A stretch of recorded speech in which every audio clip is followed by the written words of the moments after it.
इस कथा में कौन सा पात्र ऐसा है जिस पर 2 दिन 3 दिन से कम बोला जाए? आजकल एम्प्लॉइज एम्प्लॉयर के बीच बहुत झगड़ा चल रहा है। एम्प्लॉय का कहना है मुझसे काम ज्यादा लिया जा रहा है, एम्प्लॉयर कह रहा है कि मुझे आदर कम दिया जा रहा है। सेवक और सेवकाई के बीच का झगड़ा चल रहा है। इसी कहानी में अगर हनुमान को जान लो तो पता चलेगा। आपने कभी सोचा कि इस देश में सुग्रीव का मंदिर क्यों नहीं है? लड़ाई तो राम जी के साथ सुग्रीव ने भी बड़ी अद्भुत करी थी भाई, पीछे ही खड़े हो गए थे। हनुमान जी तो अकेले ही थे, सुग्रीव तो पूरे खानदान को लेकर लड़े।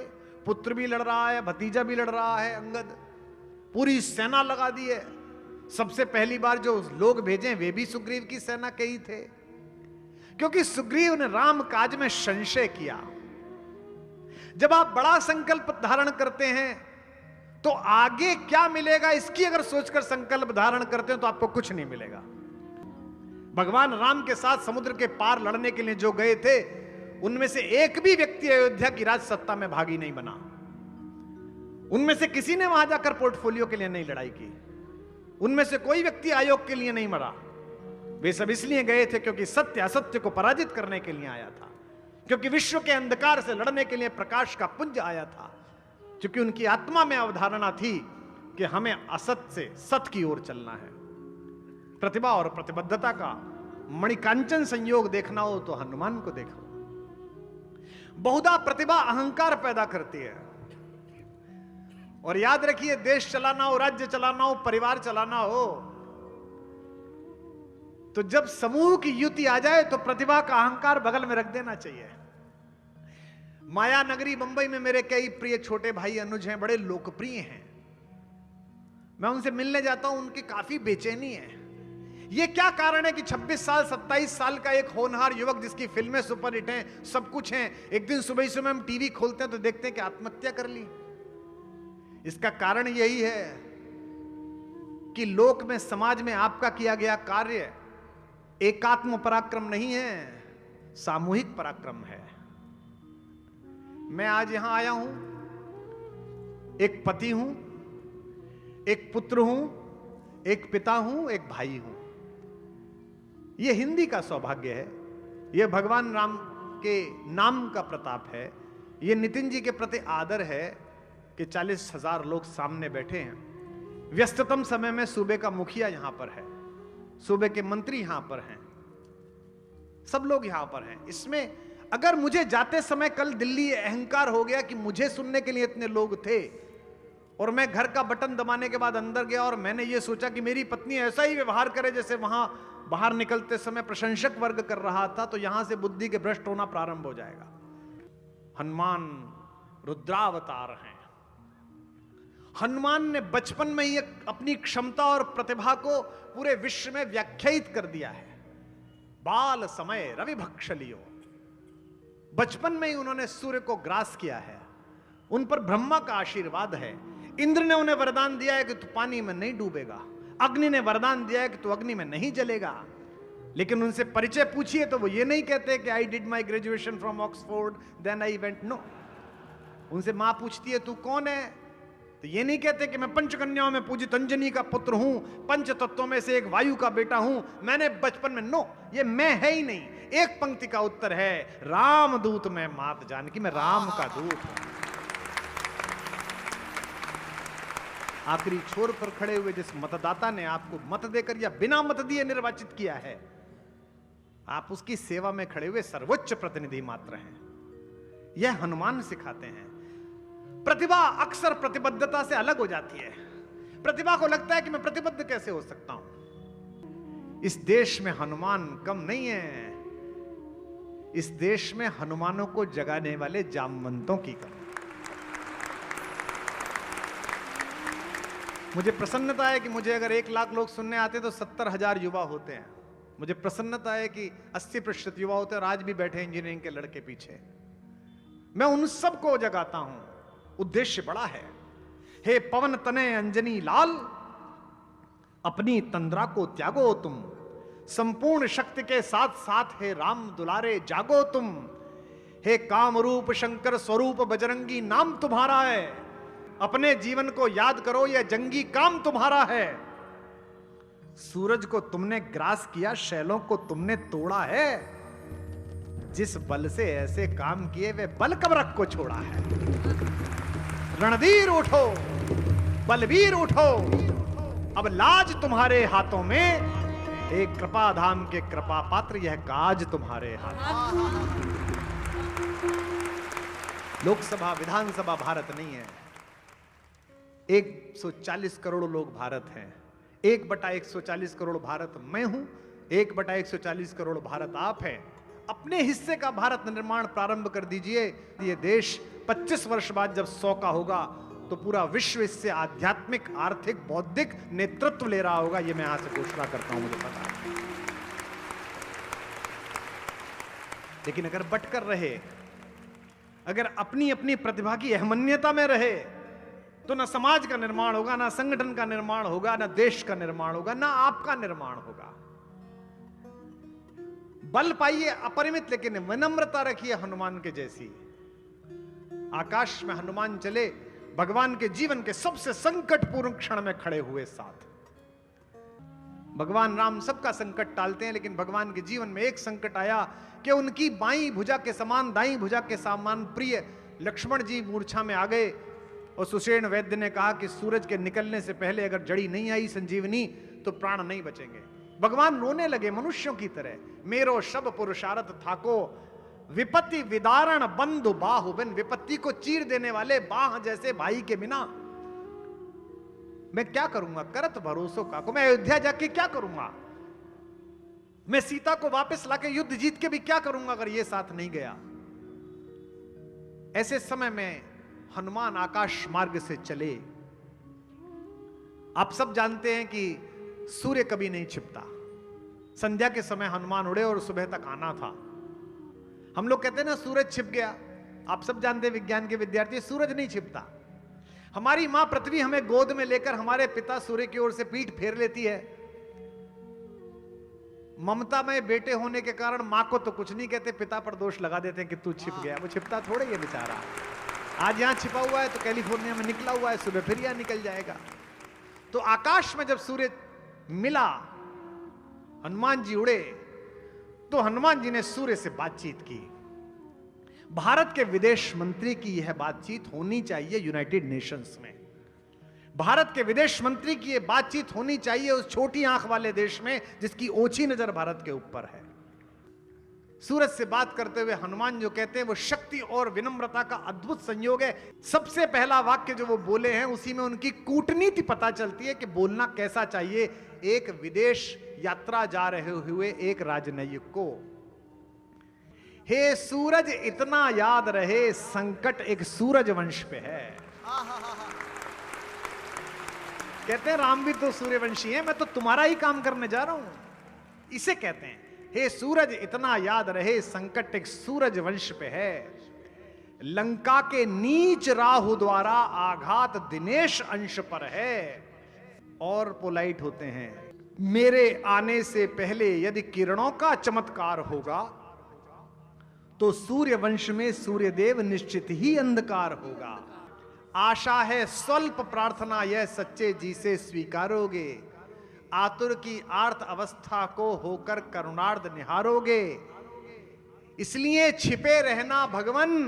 जिसने राम के अलावा किसी को ईश्वर नहीं माना वो सूर्य से कह रहा है, हनुमान जी कह रहे हैं। इसलिए छिपे रहना भगवन, जब संकट निशा मिटा दूं मैं, बस तभी प्रकट होना दिनकर, जब जड़ी पहुंचा दूं मैं। और 8 पंक्तियों के बाद फिर धीमे से अपना विजिटिंग कार्ड निकालकर भारत का स्वर गूंजता है, अन्यथा क्षमा करना दिनकर, अंजनी तनय से पाला है, बचपन से जान रहे हो तुम हनुमत कितना मत वाला है।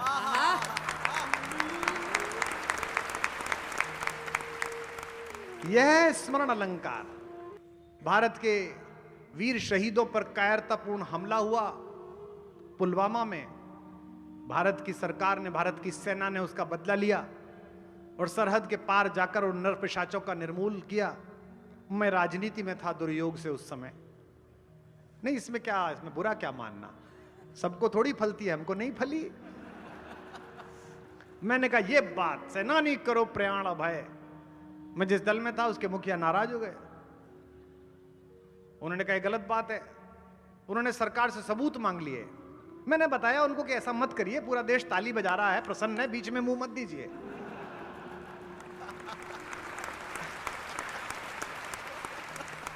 ऐसा नहीं करना चाहिए।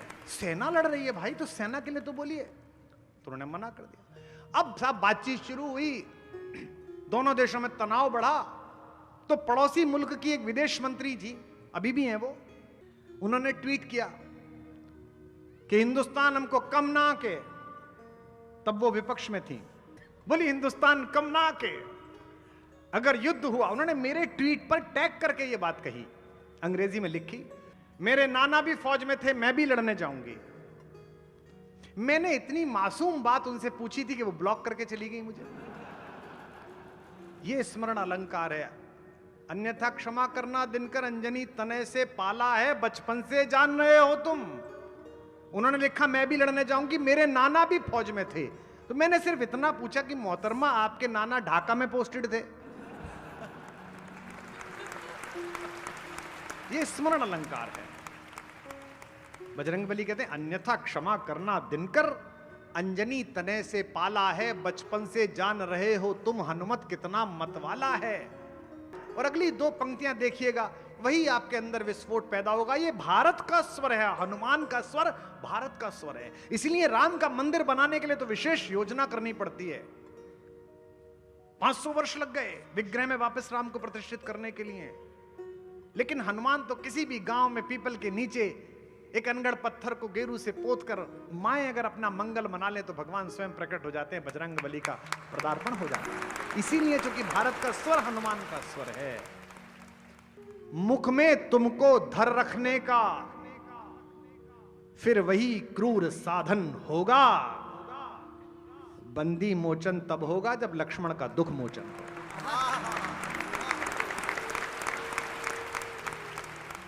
बच्चे पूछते हैं, मेरी बेटियां पूछती हैं, उनके दोस्त पूछती हैं कि इतनी लंबी छलांग कैसे लगा ली।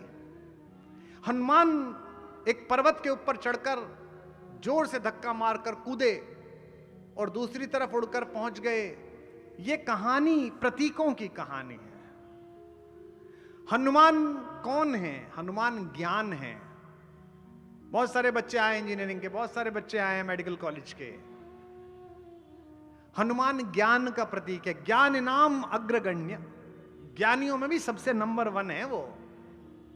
हनुमान इतने ज्ञानी है कि जब पहली बार राम जी उनसे मिले तो इतनी शुद्ध संस्कृत बोली कि भगवान ने लक्ष्मण जी से कहा, वाक्यज्ञम मधुरम इदम सुग्रीवम सचिवः कपि।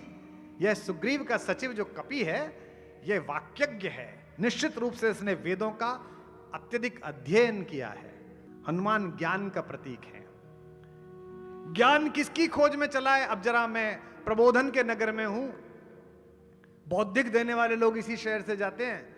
हनुमान ज्ञान का प्रतीक है। वो ढूंढने किसे जा रहे हैं? सीता को। सीता शांति का प्रतीक है। शांति किसे मिलती है? जो मेहनत करता है। राजा जनक को मिली सीता, और जनक जब राज्यसभा में बैठे थे तब नहीं मिली। जनक जब ज्ञानियों के बीच बैठे थे तब नहीं मिली। जनक जब किसान बनकर हल चला रहे थे तब सीता प्राप्त हुई।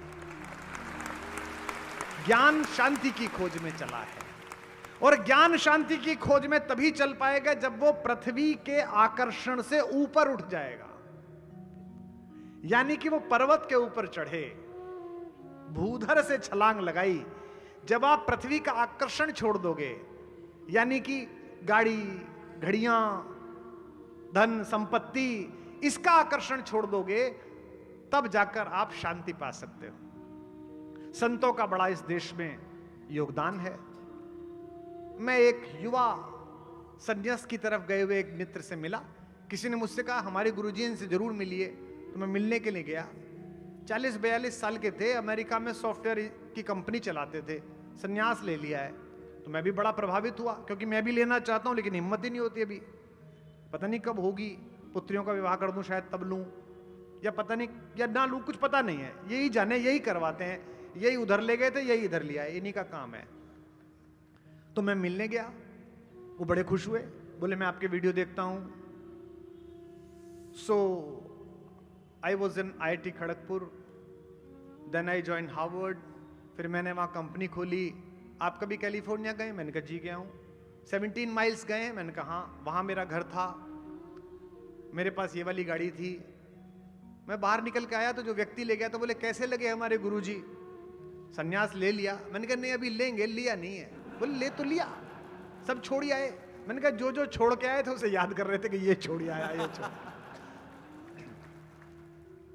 सन्यास मतलब देह में होते हुए भी देह से बाहर। जैसे विदेह योगी भी हैं शरण जिनकी, जो अनासक्त के ही। घर में रहते हुए अनासक्त हो जाना।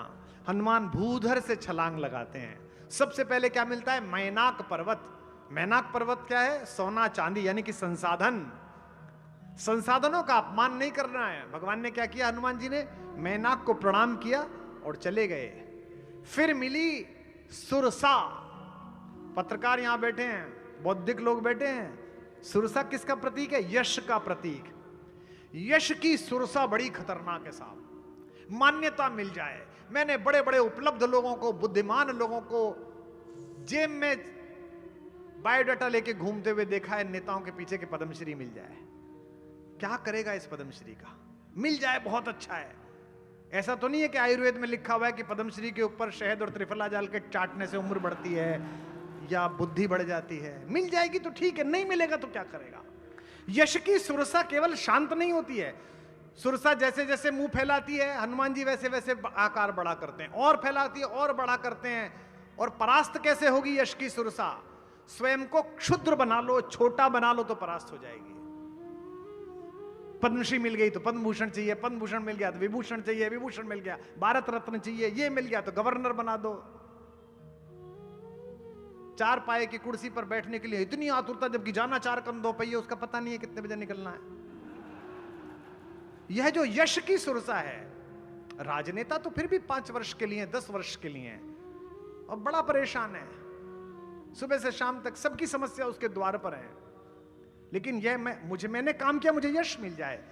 हनुमान जी ने इसका उपचार बताया है। उपचार ठीक लगे तो बताना। यश की सुरसा जब मन में बड़ा आकार करने लगे, उसी पल स्वयं को सबसे छोटा बना लो तो इससे बाहर निकल आओगे, सुरसा परास्त हो जाए। प्रतीक समझो इस पूरी हनुमान की यात्रा का। पहुंचे हैं तो लंका कैसी है? सोई हुई लंका है। क्यों? क्योंकि सोने की लंका है। सोना अर्थात सामर्थ्य, सोना अर्थात संपत्ति। संपत्ति और सामर्थ्य के चक्कर में जो पड़ा वो गहरी नींद सोया हुआ है। संतोष साधन से नहीं आता। सोने की सारी लंका सोई हुई है, केवल एक ही व्यक्ति जाग रहा है जो भगवान का नाम लेता है, जिसका नाम विभीषण है। इस पूरी सोने की लंका के व्यवधान में अगर जागरण करना है तो जिसके अंदर राम का नाम है, जिसके अंदर ईश्वर है, वो जागेगा। क्योंकि विभीषण ने स्व को विगलित कर दिया है। विभीषण कहते हैं कि मुझे भगवान अपना लेंगे क्या? हनुमान कहते हैं अरे हमारा चेहरा देख के तो सुबह को खाना नहीं मिलता किसी को। प्रात ले जो नाम हमारा, ते ही दिन ताहि न मिले आहारा। जब मुझे गले लगा सकते हैं तो तुम्हें तो गले लगा ही लेंगे। अगर हनुमान हो तो हर संगठन में आपकी कीमत होगी, और अगर हनुमान नहीं हो, स्वयं की प्रतिभा पर ही मुग्ध हो, तो न परिवार में सम्मान मिलेगा, न समाज में सम्मान मिलेगा, न जीवन से जाने के बाद सम्मान मिलेगा। राज्याभिषेक के बाद सब लोग चले गए। विभीषण जी लंका चले गए, सुग्रीव जी किष्किंधा चले गए, अंगद युवराज बन गए, जामवंत अपने आश्रम में चले गए। एक ही आदमी रह गया, हनुमान। अब ये बंबई में शपथ ग्रहण समारोह के आनंद में हम में से किसी को बुला लें कि कुमार जी आइए, और हम इनके घर में ही रुक जाएं 13 दिन, तो ये पूछेंगे कि भी जाएगा कब ये कवि? तो भगवान ने कहा कि यार ये जा ही नहीं रहा है। हमारी बुंदेली राम कथा में आती है कहानी, बड़ी मजे की है। तो भगवान ने मां से कहा, सीता से रात्रि में, कि सुनो, ये हनुमान को भी कोई राज्य दे दिया जाए, इसको भी कोई दायित्व, कोई पद दे, ये जाए अपना काम करे, बड़ी सेवा की इसने, तो कल इससे बात करो, अब ये जाए, काम पूरा हुआ, अपना काम देखे। सीता जी ने कहा ये काम मुझे मत देना, खबरदार जो मुझसे ऐसा काम कहा। मैं ना कहूंगी उसे अयोध्या छोड़ने को। और अगली बात, परिहास में सीता जी ने जो कही उसे राम जी ने भी बुरा नहीं माना, आप भी मत मानिए। अपने बेटों को बिना अपराध के जंगल भेज देने का चलन आपके खानदान में होगा, मेरे खानदान में नहीं था। मैं नहीं कहूंगा,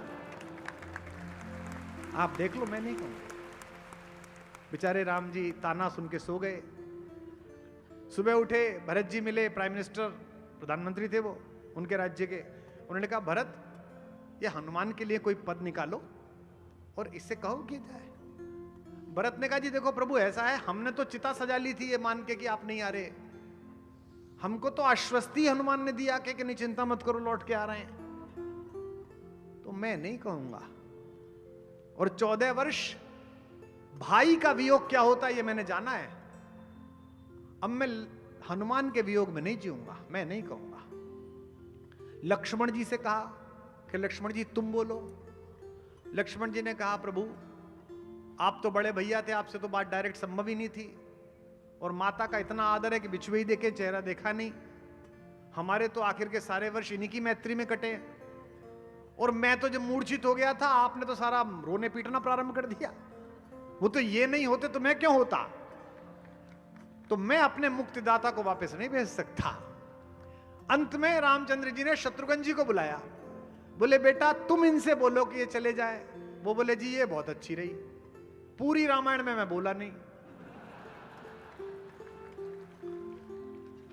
और अब मैं इनसे बोलूं। बोले, प्रभु इतना भी मतलब भाइयों में विभेद मत करो, मेरे बस की नहीं है। अंत में दुखी होकर, सब तरफ से निराश होकर, भरी राज्यसभा में हनुमान जी की प्रशस्ति में एक भाषण दिया राम जी ने। जिसको कार्यमुक्त करती है पार्टी, पहले उसकी प्रशंसा करती है कि आपने इस पद पर बहुत अच्छा काम किया, आपकी सेवाओं का बड़ा स्मरण किया जाएगा, आज से आपको इस कार्य से मुक्त किया जाएगा। तो भगवान जी ने पहले भाषण दिया। बोले, बेटा तुमने बड़ी मेहनत की। ओ हो बेटा, मैं तो देखो आज छोड़ गया था लक्ष्मण के समय, और बेटा तुमने वो जो किया, पुत्र तुम मेरे बेटे के समान हो, भाई के समान हो, तुम मोई प्रिय ही भरत है सम भाई। क्या बात है तुम्हारी, हा। और तुमने जो किया, और मैंने जो राज्य पे बैठा हूं तुम्हारी वजह से। और लक्ष्मण का जितना उपकार है, सुग्रीव का जितना उपकार है, तुम्हारे सुग्रीव से भी दुगने उपकार मुझ पर हैं। अब एक काम करो, तुम भी कोई एक पद लेके जाओ, यहां से जाओ, अपना काम करो। हनुमान जी समझ गए, वो भी ज्ञानी है, ज्ञानी नाम अग्रगण्य है, वो बिल्कुल भावुक नहीं हुए, जाना तो था ही नहीं उन्हें। तो वो खड़े हो गए, बोले, साहब आपने जो स्टेटमेंट दिया है इसमें थोड़ा गड़बड़ है। आपने अभी कहा कि सुग्रीव से दुगने उपकार है मेरे, और एक पद ले ले। सुग्रीव के जितने उपकार थे उसमें उसे एक पद दे दिया, राजा बना दिया, और मेरे दुगने और पद भी एक ही। तो मुझे कम से कम 2 पद तो दो। तो राम जी ने सोचा, लालच आ गया इसके मन में। राम जी ने कहा, ठीक है 2 पद चुन ले। तुरंत ही हनुमान जी चरणों में बैठ गए और दोनों पद पकड़ लिए। बोले, बस यही पद दे दो, इन्हीं में चरण रहती है, ये 2 पद मुझे चाहिए। सारी योग्यताएं, मनोजवम, मन की गति से चलने वाले, मारुत तुल्य वेगम, जितेंद्रियम, इंद्रियों पर विजय पाने वाले, बुद्धिमताम वरिष्ठम, बुद्धिमानों में वरिष्ठ, वातात्मजम, पंच तत्वों में से एक, वायु के पुत्र, वानर यूथ मुख्यम। ये सब क्वालिफिकेशन एक शब्द में समाई, क्या? श्री रामदूतम। मनोजवं मारुततुल्यवेगं, जितेन्द्रियं बोधिमतां वरिष्ठं। मनोजवं मारुततुल्यवेगं, जितेन्द्रियं बोधिमतां वरिष्ठं। वातात्मजं वानरयूथमुख्यं, श्रीरामदूतं शरणं प्रपद्ये। मनोजवं मारुततुल्यवेगं, जितेन्द्रियं बोधिमतां वरिष्ठं। वातात्मजं वानरयूथमुख्यं, श्रीरामदूतं शरणं प्रपद्ये।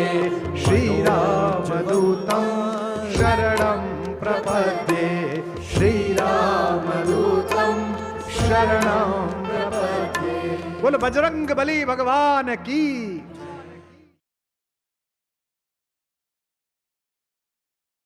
छोड़ देने का तात्पर्य यह नहीं है कि आप जीवन छोड़ के चले जाएं।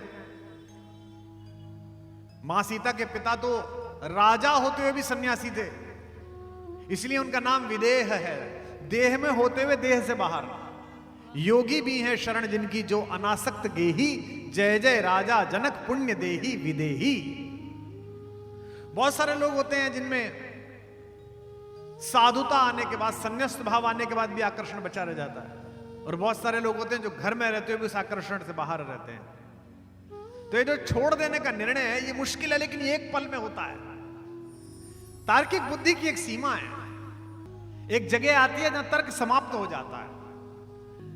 तो हर्ष, तुम्हारी फिजिक्स केवल पदार्थ का गुणधर्म बताती है, लेकिन मनुष्य का गुणधर्म वह कुंभ बताएगा।